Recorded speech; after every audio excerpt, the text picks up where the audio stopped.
എന്നിലൂടെ കർത്താവിൻ്റെ വചനം കേൾക്കുന്ന പ്രിയ സഹോദരങ്ങളെ, നിങ്ങളേവരെയും കർത്താവായ യേശു ക്രിസ്തു ധാരാളമായി അനുഗ്രഹിക്കട്ടെന്ന പ്രാർത്ഥനയോടെ ഇന്നത്തെ ക്ലാസ് ആരംഭിക്കാം. ഇന്ന് നമ്മൾ പഠിക്കുന്നത് ലേവ്യ പുസ്തകം 9-ാം അധ്യായമാണ്. എന്തൊക്കെയാണ് നമ്മൾ ഈ അധ്യായത്തിൽ പഠിക്കുന്നതെന്ന് നോക്കാം. എല്ലാവരും തയ്യാറല്ലേ? ഈ അധ്യായത്തിൽ ആദ്യമായി നമ്മൾ പഠിക്കുന്നത് 8-ാം ദിവസം മോശ അഹരോനെയും പുത്രന്മാരെയും ഇസ്രായേൽ മൂപ്പന്മാരെയും വിളിച്ച് യാഗമർപ്പിക്കാൻ കൽപ്പിക്കുന്നതാണ്. രണ്ടാമതായി നമ്മൾ കാണുന്നത് ജനത്തിന് വേണ്ടിയുള്ള യാഗാർപ്പണമാണ്. അവസാനമായി നമ്മൾ കാണുന്നത് മോശയും അഹരോനും ജനത്തിന് നേരെ കൈ ഉയർത്തി അവരെ ആശീർവദിക്കുന്നതും യഹോവയുടെ തേജസ് സകല ജനത്തിനും പ്രത്യക്ഷമാകുന്നതുമാണ്. ഇത്രയും കാര്യങ്ങളാണ് ഈ അധ്യായത്തിൽ പ്രധാനമായി നമ്മൾ പഠിക്കുന്നത്. ഇനി നമുക്ക് അധ്യായത്തിലേക്ക് വന്ന് വചനങ്ങൾ ഓരോന്നായി നോക്കാം. 1 മുതൽ 6 വരെയുള്ള വചനങ്ങൾ. 8-ാം ദിവസം മോശ അഹരോനെയും പുത്രന്മാരെയും ഇസ്രായേൽ മൂപ്പന്മാരെയും വിളിച്ചു. അഹരോനോട് പറഞ്ഞതെന്തെന്നാൽ, നീ പാപയാഗത്തിനായി ഊനമില്ലാത്ത ഒരു കാളക്കുട്ടിയെയും ഹോമയാഗത്തിനായി ഊനമില്ലാത്ത ഒരു ആട്ടുകൊറ്റനെയും എടുത്ത് യഹോവയുടെ സന്നിധിയിൽ അർപ്പിക്കണം.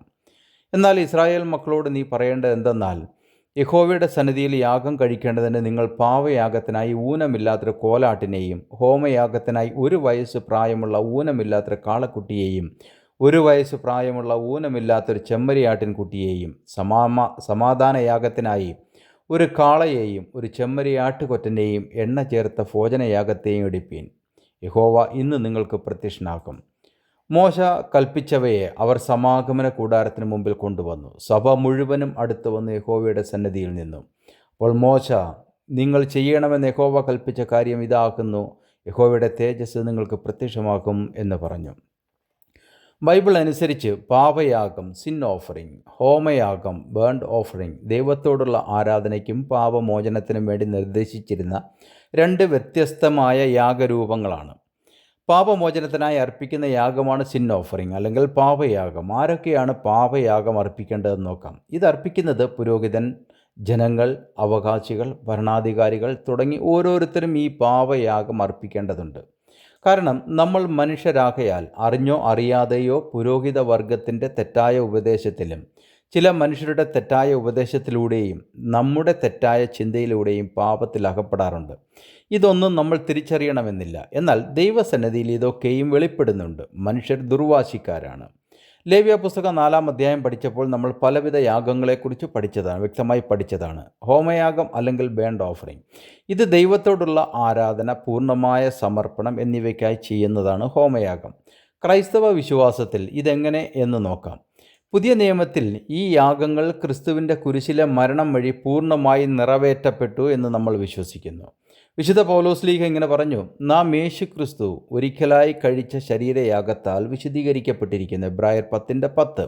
7 മുതൽ 14 വരെയുള്ള ഭാഗങ്ങളിൽ നമ്മൾ കാണുന്നത് അഹരോനും പുത്രന്മാരും യാഗം അർപ്പിക്കുന്നതാണ്. യാഗങ്ങളെക്കുറിച്ച് വിശദമായി നമ്മൾ പഠിച്ചതുകൊണ്ട് കൂടുതലായി ഇവിടെ അതിനെ വിവരിക്കുന്നില്ല. 15 മുതൽ 21 വരെയുള്ള ഭാഗങ്ങളിൽ നമ്മൾ കാണുന്നത് അഹരോൻ തൻ്റെ പ്രായശ്ചിത്ത യാഗത്താൽ ദൈവവുമായി അനുരഞ്ജനം ചെയ്യപ്പെട്ടതിനാൽ അഹരോൻ ഇപ്പോൾ ജനത്തിൻ്റെ പാപയാഗം അർപ്പിപ്പാൻ യോഗ്യനായി. ഓരോ പുരോഹിതനും ഇതുപോലെ ആയിരിക്കണമെന്നാണ് ഞാൻ ആഗ്രഹിക്കുന്നത്. വിശുദ്ധ കുർബാന അർപ്പിക്കുന്നതിന് മുമ്പ് അവർ അവരുടെ പാപങ്ങൾ ഏറ്റുപറഞ്ഞ് അനുതപിച്ചിട്ട് വേണം കുർബാന അർപ്പിക്കാൻ.